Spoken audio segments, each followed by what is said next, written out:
Paola, thanks very much for reading. Good morning, everybody. Welcome to St Barnabas. I'm Nat Charles. I'm the vicar of the church, and it's great to be with you here this morning.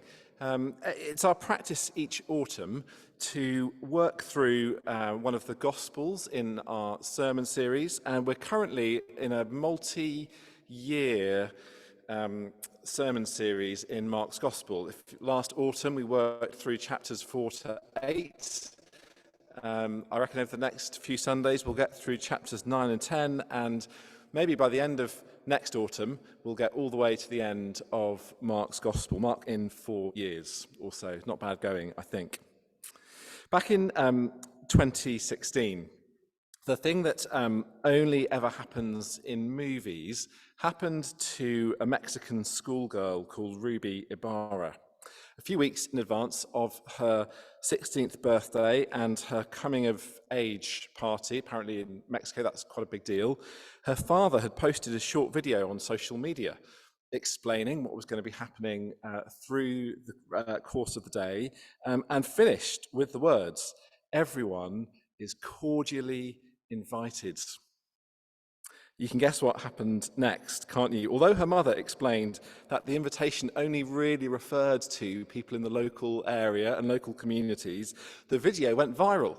It was viewed millions of times on YouTube. Tributes to Ruby were filmed and posted by pop stars and movie stars in Mexico. A Mexican airline heard about what was going on and started offering cut-price flights to be able to get to Ruby Ibarra's 16th birthday party. The celebrations were due to close at the end of the day with a local priest offering a mass. By the time they got to that point in the day, they estimated that tens of thousands of people had turned up to join the celebrations, and people said it was resembled more like a day at Glastonbury than an average 16-year-old's birthday party. So we pick up Mark's narrative in the next couple of chapters. We're going to think about what it means to accept an invitation that Jesus offers. We're going to think about and explore what it means to be a follower of Jesus. These chapters are a training manual for disciples, and they all begin with an astonishing invitation. Look down on page 1012 at chapter 8, verse 34. Jesus calls a crowd along with his disciples and says, "If anyone would come after me, he must deny himself, take up his cross, and follow me." It's not the kind of invitation that would get the crowds flocking. We miss the shock of the words because we're so used to the idea of we all have a cross to bear. We use that language quite a lot. We use it when we are talking about sitting next to the annoying person at work or having to be the person in our home who always takes the bins out. We all have a cross to bear. But Jesus is calling his disciples to something that's modeled on his own example and his own life. He has just explained to Peter and his disciples that he has come as the Christ, as an exalted, anointed figure, but he is the servant king who has come to suffer and die. And he calls his followers to do the same. Now, you might have loads of questions just as we start out on these next few chapters about what that might look like, about what that would mean. You might be thinking, well, that sounds like quite a high price to pay. That sounds like quite a high cost. Why should we follow Jesus when the invitation seems so hard? You might be thinking, how can we do it? How can we do it when the bar seems so high? That feels like a very long way from our own experience. Maybe you're here and you've just got all sorts of questions about what it would mean for you to start following Jesus because you know it's not something that you've done before. Well, these chapters will give us a sense of what it looks like for us to follow Jesus and to respond to his invitation gladly and joyfully. And this week, we're heading up a mountain for one of the most dramatic events in the whole of the Gospels. The Transfiguration helps us to see why we should deny ourselves and follow him. It helps us to see why we should deny ourselves and follow him. But before we go up the mountain, we're just going to start with a few moments in those verses at the end of chapter 8 and just notice exactly what Jesus is calling us to do and the choice that's at the heart of discipleship. And really, the choice that Jesus offers is a choice about investing. I'm not very good at maths or with money. I'm not trusted with those things in our household. I know very little about investing at all. But from the stark choice that Jesus offers, it's clear that he wants everyone to see that following him is about a cost. He defines following him as either denying ourselves now for the sake of gain on the day of his return. Following him means denying ourselves now for the sake of gain on the day of his return. So track that through in verses 35 to 38 on page 1012. And imagine a banker, a city type, looking through an investment portfolio. I know those words mean something. I'm not quite sure what, but they definitely mean something. And the investment that he's looking at looks promising. There doesn't seem to be any obvious cost involved to him. The investment involves looking after number one, pursuing all the things that make you happy. So it might be that in doing that, there's great gain, that you gain all sorts of things if you just look after number one, if you just look after yourself and be out in life for all that you can get. So it might be that you get to university and you decide to pursue the best possible degree that you could possibly get. You hold nothing back in terms of getting the degree that you're after.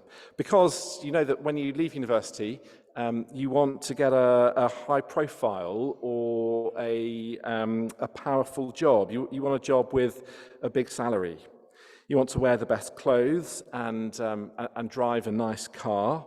You want to find the trophy wife or husband, enjoy the easy life. Maybe you want to retire young. That's always been your dream because you'd like to travel the world, or at least travel the golf course every Tuesday, Thursday and Friday mornings. All the things you've ever wanted are on offer to you and you can pursue them. Maybe even gain the whole world and all the glory that it has to offer. And you can imagine someone who's investing thinking, yeah, that sounds pretty good. Why not? Why not do just that? Why not go for it? It sounds enticing. But Jesus says to live like that will mean a cost. What's it all for? Because, verse 37 and 38, on the day of his return, how much of all that would count for anything as a bargain for your own soul?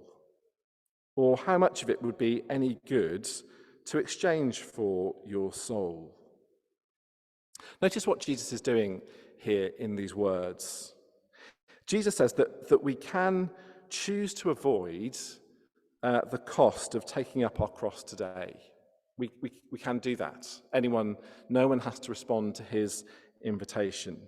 We can decide that we're not going to deny ourselves, that we are just going to live for what we want. But what good will any of that do us on the day when he returns, when he comes again?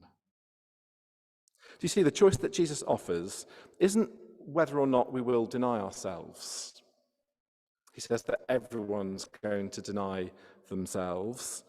But the question is whether we will do it now, gladly, in response to his invitation, or will we do it then, when the choice isn't ours? His call is completely, resolutely clear. Be prepared to deny yourself in your career, your aspirations to a life of comfort, your popularity. All of those things, be prepared to deny yourself and instead serve him. I think one of the other reasons why perhaps we're not shocked by Jesus' words in the way that we ought to be is basically because it's Jesus who speaks them. It's Jesus who's saying these words. So we kind of think we've got a familiarity with them. And also, the legacy of Christianity is so strong in our world that we are familiar with the idea of service of something or someone else being a good thing to do.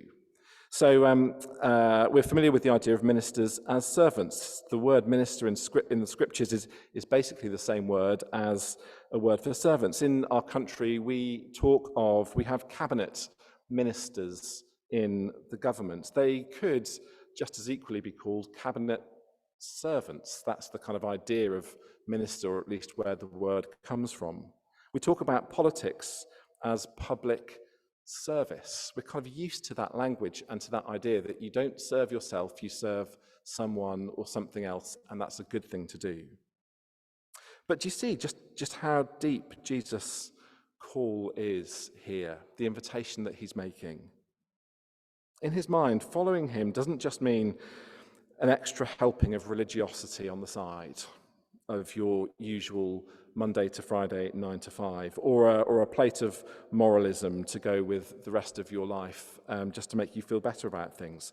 He's calling for a completely fundamental realignment of our hearts and our wills, that we would die to ourselves, our own wants, our own desires, and live for him instead. If anyone would come after me, they must deny themselves, take up their cross, and follow me.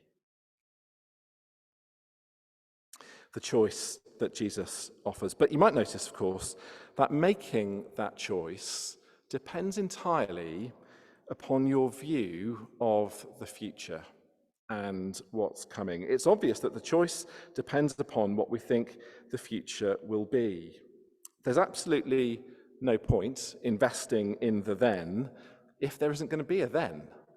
If we're not persuaded about what the future's like, then why invest for it? But if eternal glory is on offer, then no sacrifice is too great for it, and no earthly pleasure is worth eternal loss.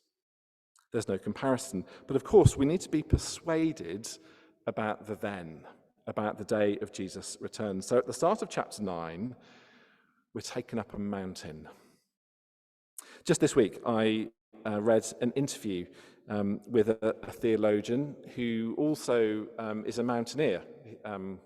He might be the only one of those in the world, I don't know, maybe not, but he's just written a short explanation of how, for him and for other people, he hopes, the great outdoors can connect with discipleship and being a follower of Jesus. He's a great advocate of people getting out into the wild to kind of fully experience everything that they ought to experience about being a Christian. This is what he says: outdoor adventure activities can help our discipleship. By the way, by outdoor adventure activities, he doesn't just mean kind of catching the tube somewhere. He means something that's over 5,000 feet high. That's, it's a long way up. Outdoor adventure activities can help our discipleship because they expose us to the Creator's handiwork, because they take us out of our comfort zones and into a place of stretch and discovery. They enable deep bonds of friendship and community to be formed.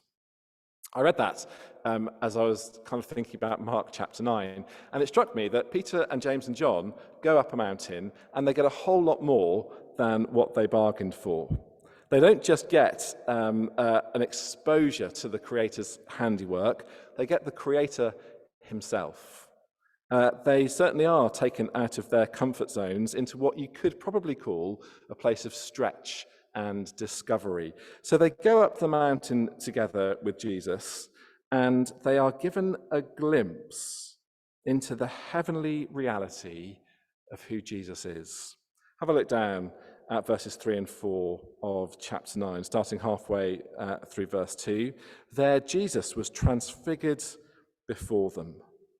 His clothes became dazzling white, whiter than anyone in the world could bleach them, and there appeared before them Elijah and Moses, who were talking with Jesus.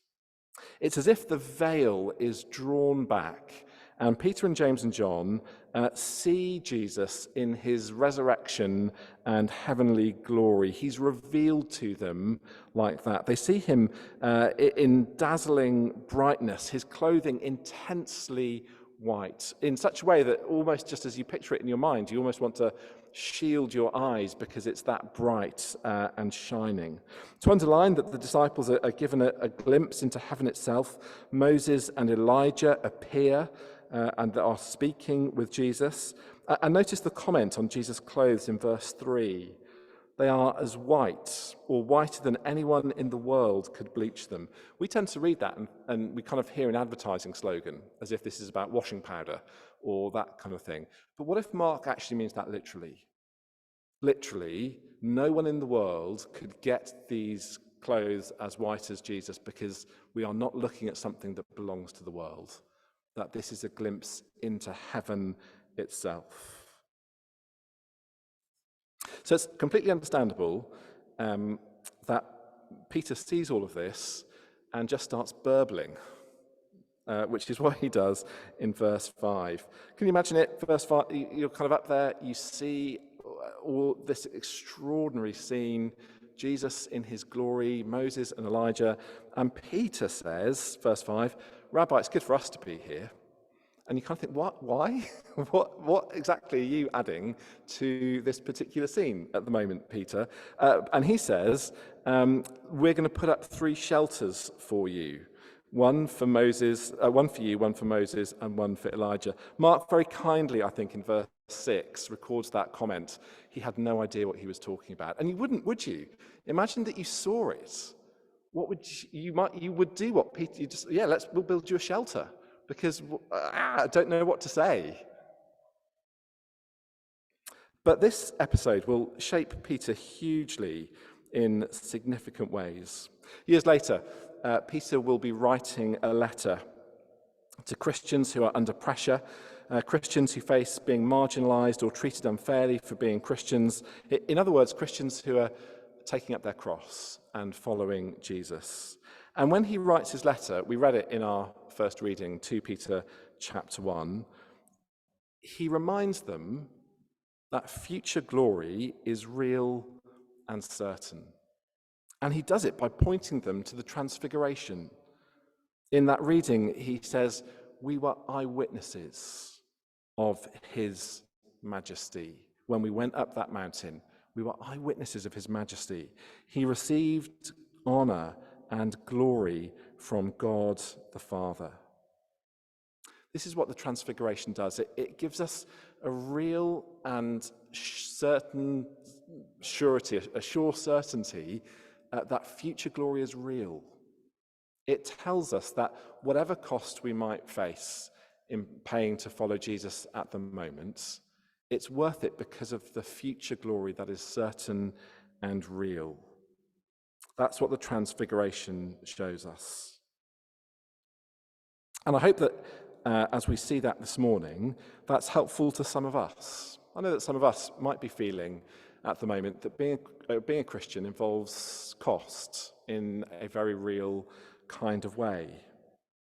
And I hope that if that is your experience at the moment, if you are feeling under pressure, if you're feeling perhaps a bit exposed or a bit vulnerable because you are continuing to follow Jesus, I hope that you, as you read these verses and have the Transfiguration brought before your mind's eye, that you'll help to see that it will be worth it, that you haven't made a mistake, and you haven't backed the wrong horse in giving your life to Jesus and following him, even when it feels costly and hard. Before we move on, I just want to say briefly, I know that some Christians have concerns about the idea of focusing on the future. I think that's either because some Christians fear that thinking about the future will lead us into wild end times speculation and guesswork about the rapture and that kind of thing. There was an internet thing recently. A number of social media users apparently were convinced that the world would end on the 23rd of September last month. I don't think it happened, unless it was very quiet, but we're all still here. But some people get quite worried and concerned that if we think about the future, it will just lead us down a road of speculation and guesswork. More seriously, perhaps, others worry that a future focus will kind of distract us from God's calling on what we're supposed to be doing here and now, that it might make us too heavenly minded to be of any earthly use. That's what my mum always used to say to me. Don't be so heavenly minded that you're of no earthly use. But it's striking that Jesus is totally unafraid to point towards the certainty of future glory and to reveal his glory so that Christians would be convinced about it. And because we're convinced about that would be the thing that leads us out into a life of love and service and following Jesus that spills over into every area of our lives. And we'll think more about what it looks like as we go through these next couple of chapters. The choice that Jesus offers, the hope that he offers. Lastly, the practice of following Jesus, and just what do we, why we need to be persuaded and convinced. And we get a glimpse of that as the disciples come back down the mountain. We're going to think a bit more about coming down the mountain next Sunday morning, because quite a lot happens when the disciples come back down the mountain. But just notice they're kind of trying to work out what's been going on in verses 9 to 13. And they're kind of confused about what they've seen. They don't know why it matters. And Jesus says something strange. He says in verse 9, don't tell anyone what you've seen, which sounds like a strange thing to say. But he simply says it because Jesus doesn't want people to get only half of the truth about his identity and his purpose. If the news gets out that the Christ has appeared, then the risk that Jesus sees is that he would be used by all sorts of people with all sorts of agendas. In Mark's Gospel, he's really clear that he is the Christ, the King who has come to suffer and die. And then he makes that point in his explanation of what's going on in verses 12 to 13 as he points the disciples backwards to the Old Testament prophet Elijah. They say to him in verse 11, why do the teachers of the law say that Elijah must come first? And Jesus draws a connection between Elijah, John the Baptist, and himself.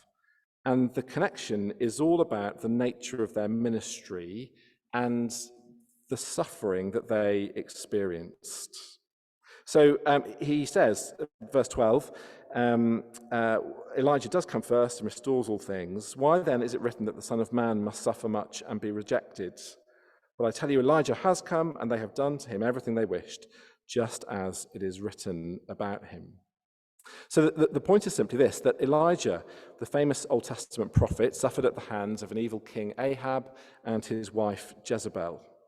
And his ministry was a model for John the Baptist. You might remember how back in chapter 6, John was how he was treated by Herod and his wife Herodias, and there were elements of John's suffering that anticipated what will happen to Jesus. There was an opportunistic plot, an unjust trial. There were disciples laying a body in a tomb.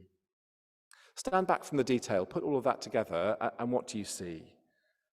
Jesus' point is that those who follow a suffering Messiah, who is foreshadowed by a suffering prophet and heralded by a suffering Baptist, as one commentary puts it, shouldn't expect things to be any different for themselves. That suffering characterizes what it means to follow Jesus. Therefore, we must be persuaded about what's going to come next, about the future glory that he promises will be for his people.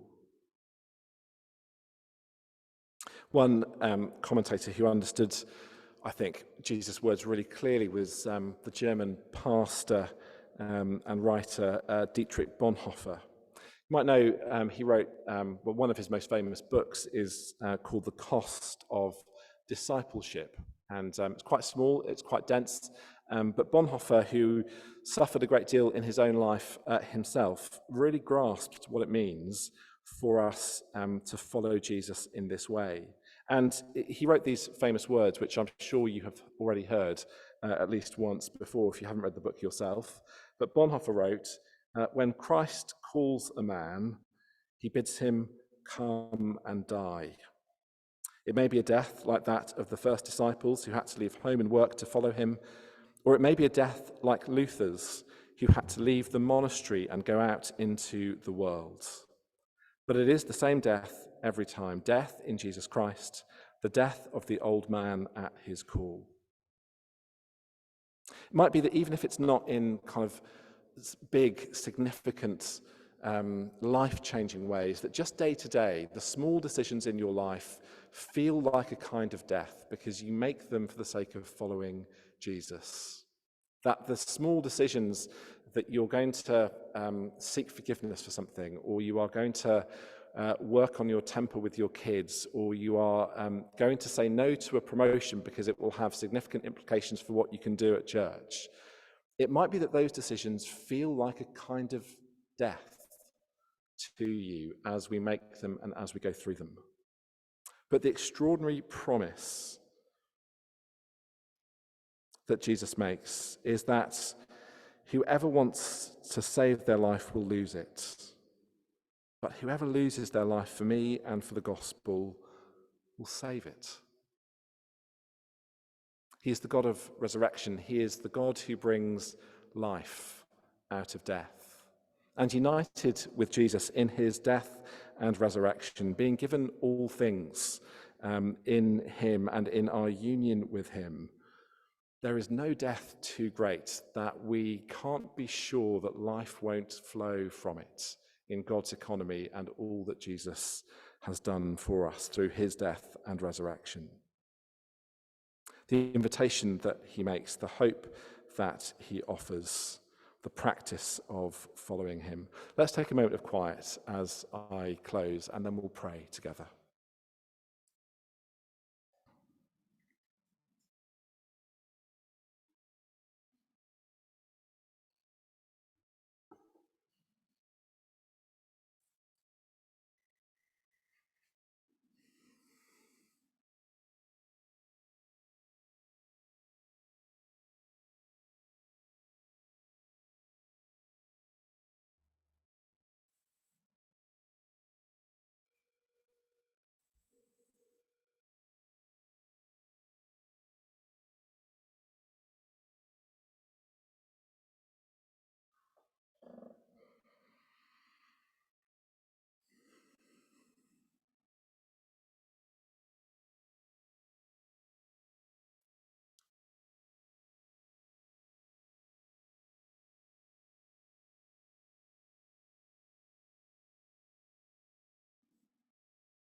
If anyone would come after me, he must deny himself and take up his cross and follow me.